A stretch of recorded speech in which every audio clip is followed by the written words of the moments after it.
tough for embarrassing my husband's coworker for embarrassing me and my husband? A few months ago, after many years of trying to conceive, my husband, 32M, and I, 33F, had a gorgeous, healthy baby boy. My husband and I are Black, which is pertinent to this story. We were over the moon, and family, friends, and coworkers had also been excited for us. Right after I delivered, my husband emailed a birth announcement with a photo of our son to everyone in his office.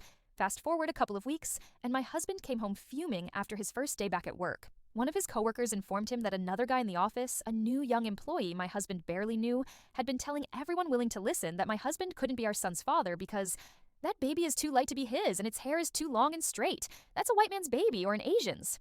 This guy proceeded to tell everyone what a sucker my husband was and that his excitement over finally becoming a dad was blinding him to the reality that he had been cheated on and his wife impregnated by another man. Side note for anyone who's still unaware in 2025, Black babies in general are fairly pale as newborns, and their skin will darken over the first few weeks.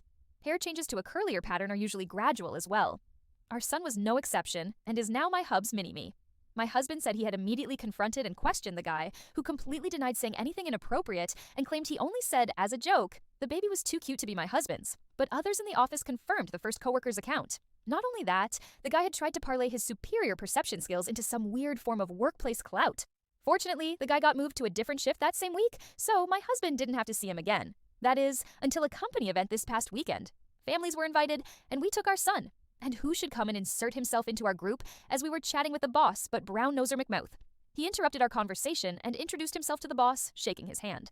When I realized who he was, my anger came flooding back, and I said, I don't believe we've met, but aren't you the guy who went around telling everyone in the office I must have cheated on my husband with a white or Asian man, and this couldn't be his son? The guy went red and silent. Boss said to him, see me in my office first thing Monday, and walked away. I think someone's fired. My husband said I went too far because it was already over and done with. I said it wasn't done for me until I'd had my say, and I was the one being defamed, not him. Ata,